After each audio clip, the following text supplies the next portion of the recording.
Hello everybody, Tyler on the God 3 here, and welcome back to another anime discussion video I decided to make. I'm doing this video overall because, one, I felt like just doing another discussion video. The last one I discussed where I was talking about our animes too long, or our certain animes too long, triggered another discussion that I wanted to do. Plus, the recent episode of Dragon Ball Super, the one that last came on, had me thinking about this as well. Since we won't be having a Dragon Ball Super episode, this will just go ahead and fill the spot.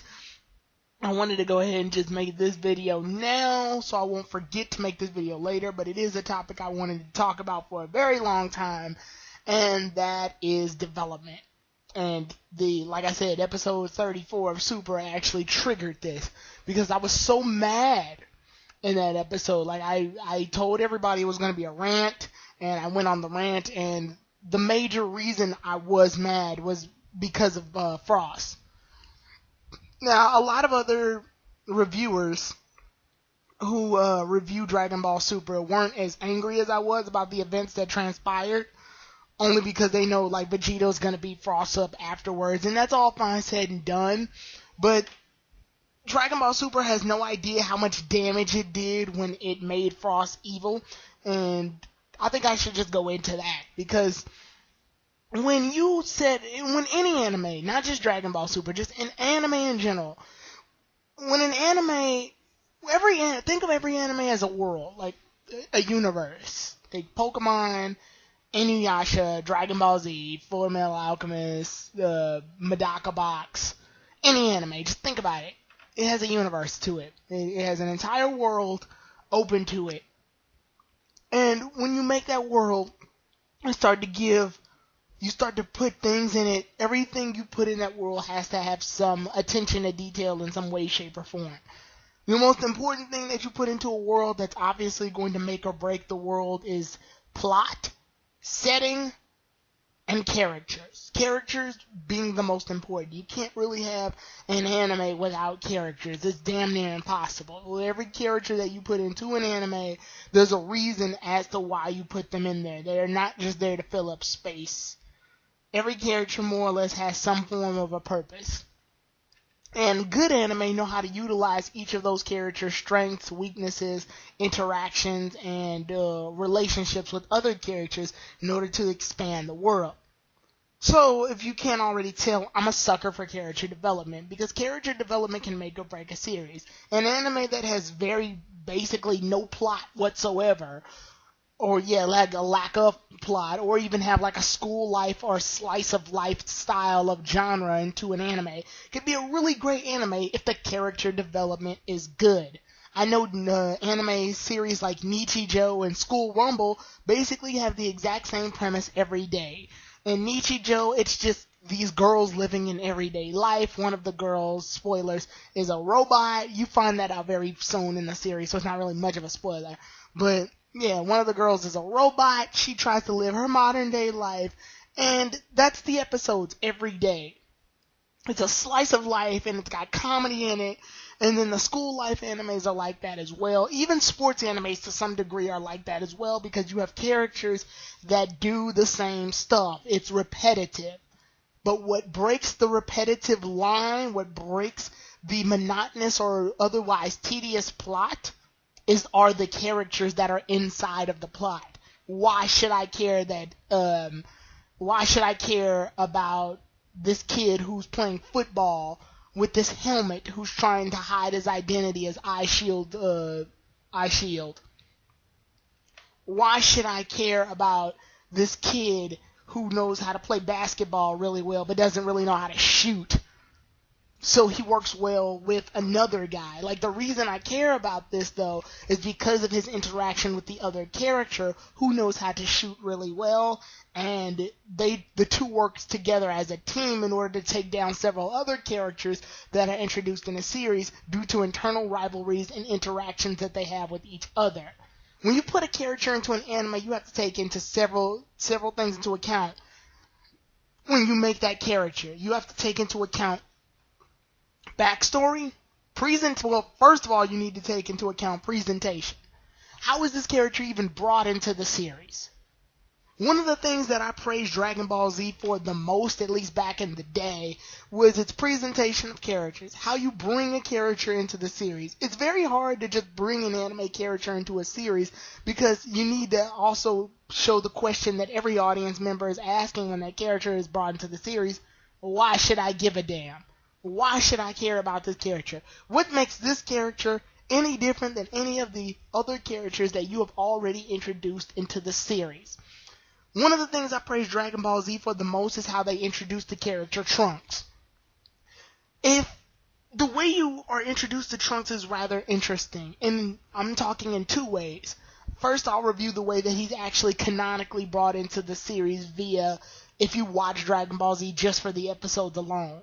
If you watch Dragon Ball Z, Trunks is brought in as a mysterious youth. He comes out of pure nowhere, slices up Frieza into a bunch of itty-bitty pieces, and then blast him, which is freaking awestruck because Goku took everything he had in order to defeat Frieza, yet this kid comes out of nowhere, transforms Super Saiyan, a form that we thought only Goku had capabilities to, and just blasts this guy apart like he was nothing. Obviously, his interest into the series is going to catch eyes in both fans and other characters alike. We're going to want to know who this character is. Now, let me go into the other way, which is the History of Trunks way. If you want to look at History of Trunks as an epilogue to the Androids arc, then again, Trunks' entrance is really good. The reason of such being is that it shows all of the Z Warriors in a pretty much apocalyptic future, and they all have ended up dying due to the androids' strike on the entire planet.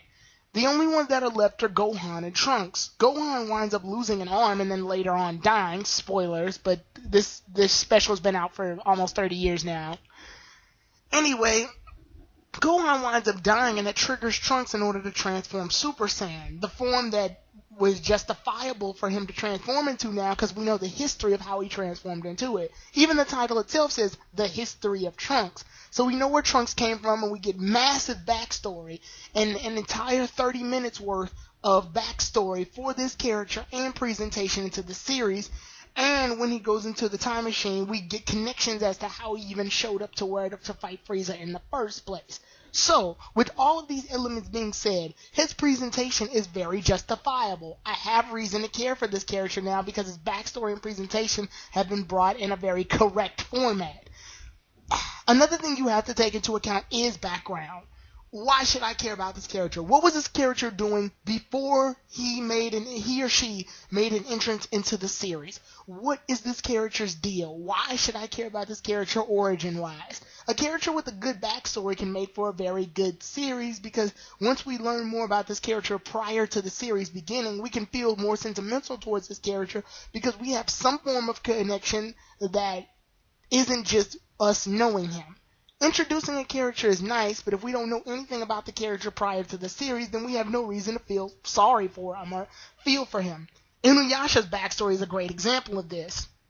One of the things that Inuyasha is trying to fight in the series, is trying to pursue Naraku for is basically to get revenge on some of the shit that he pulled way back in the old days.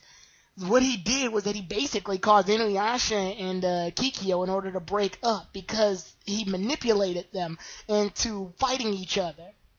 We don't know that directly into the series, but we go into several different flashbacks in order to show off that moment. Naruto has various amounts of flashbacks as well to show off what happened before the series actually began, and several of these flashbacks are important to show off their character. For example, Sasuke's history with Itachi, while they show this flashback in the fight between him and Naruto. This is important because we can feel sentimental for both sides. Naruto for wanting to bring Sasuke back because he views him as a friend and a rival, but Sasuke also because we sympathize with why Sasuke wants to defeat Itachi. The damage that he's done to the Hidden Leaf Village, more specifically the Uchiha clan, is definitely heavy. So we want to feel for Sasuke to get that revenge. So we feel for Sasuke in this fight just as much as we do Naruto because of the backstory that's been brought to both of these characters are in the forefront. This is a level and style of writing that can only be mastered when you really stop to break down each of your characters. Now, one of the problems that Naruto does have is the lack of development that they give a lot of their characters. When you bring on a lot of characters into your series, you do run the risk of having various characters that just don't get any spotlight, or side characters, if you will, that don't get the sunshine and development that they deserve. The key example of this is Naruto and Bleach. Naruto and Bleach are both animes that were given a lot of characters during their second arc. During Naruto's Chunin exam, we got a full cast of characters that were already in the series from episode 1, but this time they're all utilized because they're all taking the Chunin exams. At this point, we learn that they're all Leaf Village ninja, which means essentially they're all allies to Naruto. The same thing in Bleach, where in Bleach, during the second arc, they had to retrieve Rukia because she was about to be executed. Ichigo and the others go into the Serete, into the Soul Society, and they wind up going to go rescue Rukia. But when they do, they end up having to fight off against several amounts of Soul Reapers. At this point, since we know that Ichigo is a Soul Reaper, or at least a substitute one, and he's fighting off against fellow Soul Reapers, these Soul Reapers, after this saga, will more than likely become allies because all of these characters are on the same side, essentially. It's just that they have an internal conflict, same as Naruto. Here's where Naruto and Bleach have their differences, though. Bleach will take the time to show off other characters. Naruto, on the other hand, has had some sad moments of just not doing that. I swear to God, there have even been moments where I know that Naruto's been in every last filler episode. The filler saga, to me, was pretty cool because it gave time for other ninjas to show their time in the spotlight. We got to see ninjas like Rock Lee, Tenten, Neji, Hinata, Kiba, Shino, you name it. They were there. But the problem with this was that Naruto had showed up on each of the missions. While it does show interaction between Naruto and the characters, and yes, I know the show is called Naruto, so Naruto is the star, it doesn't mean that he has to cloud up each and every one of the episodes with his face in order to blind out the development that all the other characters are getting. A prime example of this is in Bleach. In Bleach can go about 5 episodes without Ichigo's face even showing up. Don't believe me? They've done it before. There have been various battles that have taken place between Arankars and Soul Reapers where Ichigo just plain wasn't present, or at least he wasn't the primary focus of what was going on. While the Soul Reapers were fighting off against the Visors and Arankars and whatnot, we showed Ichigo just running so that he can get to a certain area in Hueco Mundo. But the focus was still on the other Soul Reapers. When you do this development correctly, you will effectively be able to use your characters in a way to make it so we actually give a damn about their characters. Now you know characters like Ikkaku Madarame, you know characters like, just various different Soul Reapers. And the reason you know them is because they've been given proper spotlight. These characters have been given a time to shine. When you have the main character as the primary focus of a series, you run the risk of blocking out all the other characters that were brought. And it also puts them way behind. This is where Dragon Ball Super comes in. Or, not even just Dragon Ball Super.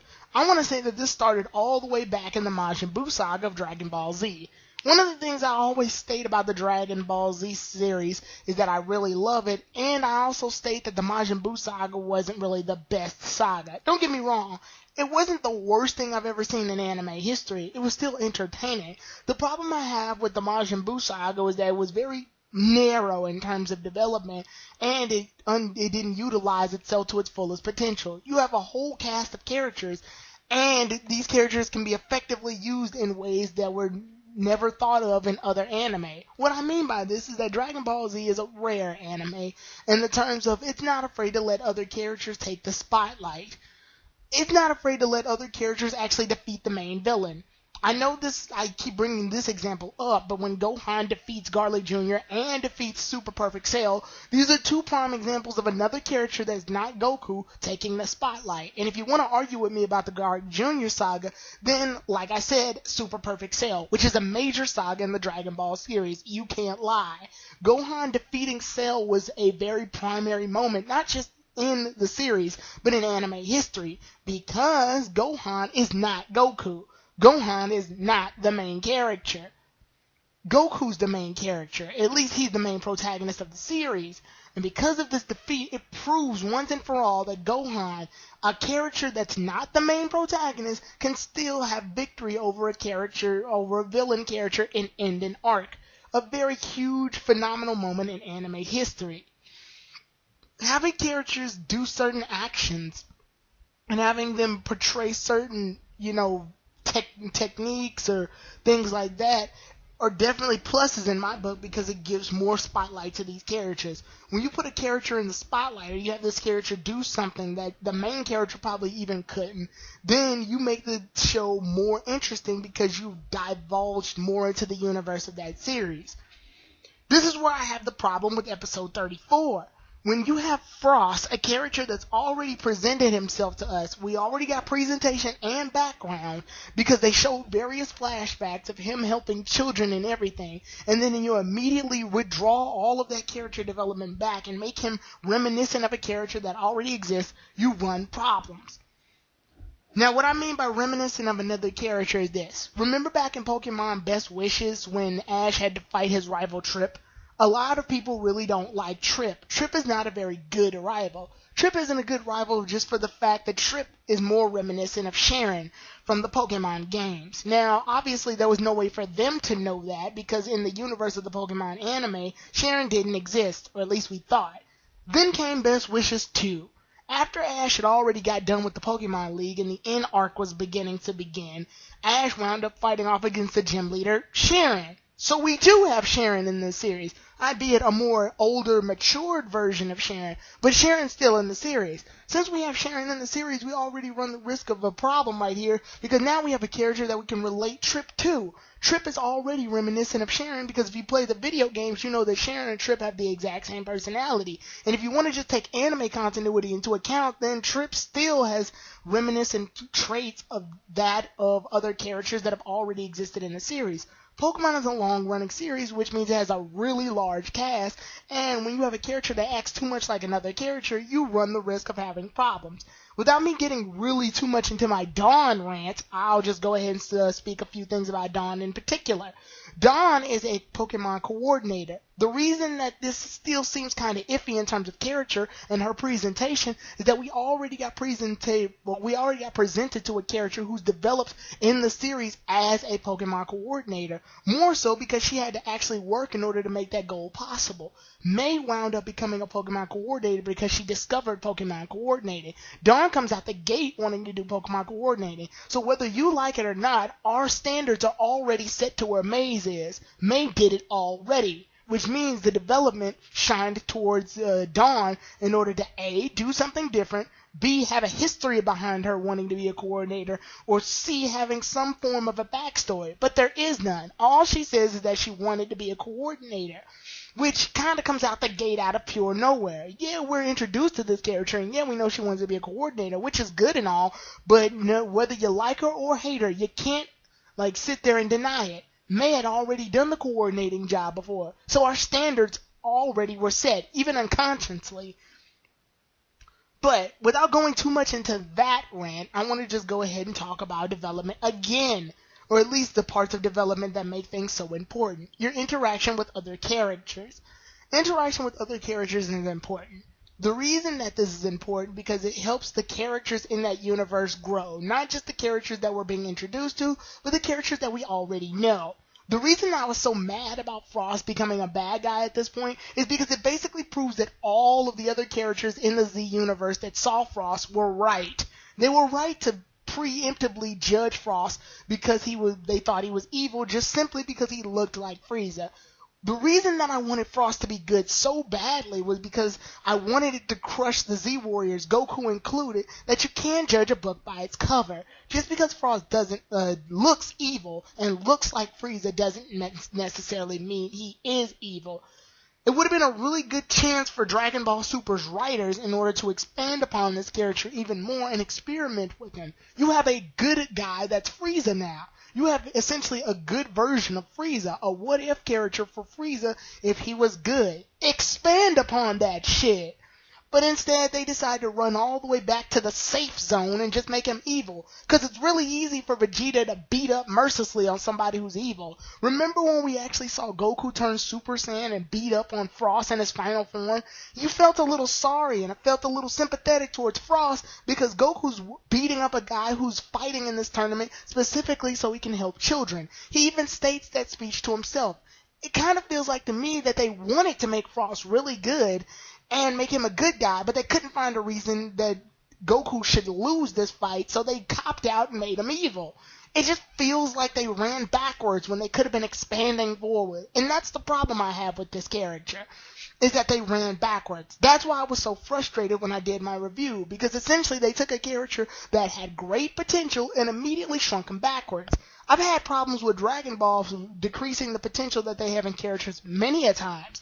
Goten and Trunks are big candidates of this category because Goten and Trunks sort of fall in the background when the Buu saga is happening. Goten and Trunks do get the spotlight for a while, but then after that fails and Gohan comes in to take the development, they just sort of shrink in the background as little kids that can do a fusion to make a somewhat powerful character.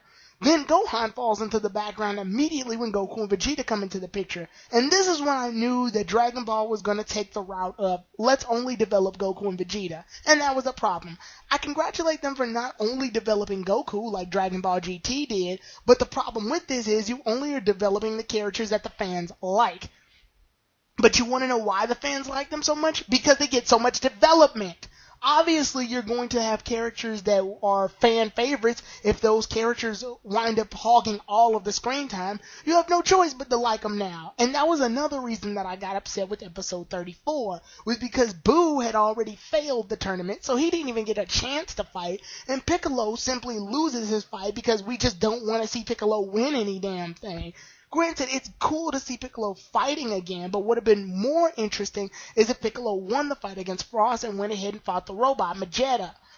Even if Piccolo had lost the fight against Vegeta, it would have showed that Piccolo can hold his own in a tournament, which would have given him more development. Unfortunately, this development falls and trickles apart because the writers are just afraid to let anyone else develop. They had Piccolo lose specifically so that Vegeta can get what I like to dub his boner fight.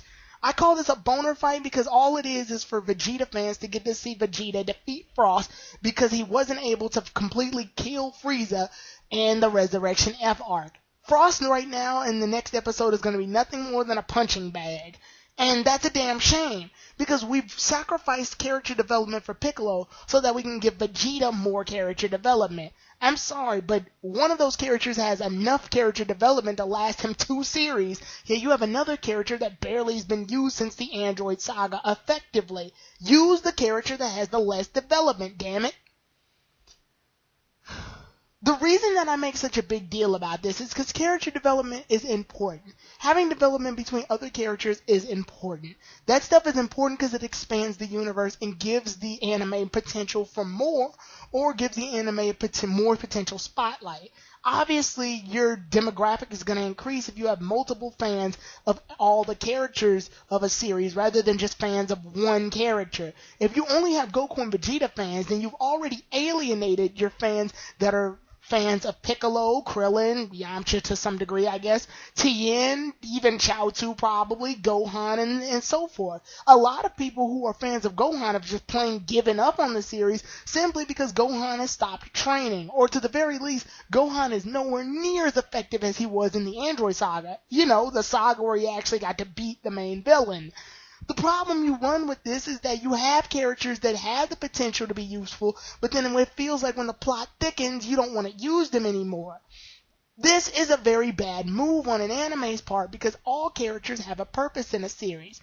One of the things that me, Dean, KG, John, and the others in the Pokemon community talk about is that the development between the characters is important. Each character deserves a lot of episodes, and while they're doing a good job with Bonnie, Serena, and Ash respectively, Clement, on the other hand, wound up losing all of his development after the gym battle. It's like after the gym battle, Clement's overall screen time became irrelevant, and that's sad because the character winds up losing interest. Then you wind up losing interest as an audience member.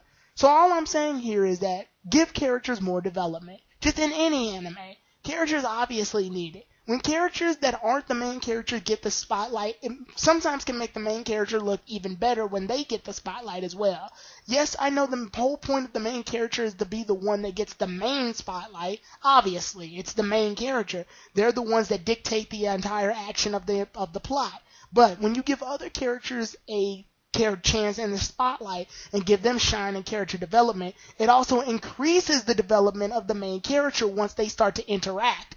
Those interactions the main character has with the side characters can increase both their character development and the main character's development, in turn creating a much better series. You're telling a story here, a story that involves characters. But if you don't develop the characters, then I have no reason to give a damn. So overall, all I'm saying is that animes need to start thinking about how they're increasing their characters. With that said, what do you think about anime characters? What do you think about side characters? How do you think about villains, protagonists, things like that? And how do you think the animes can increase their character development? With that said, I'm Tyron the Guy 3.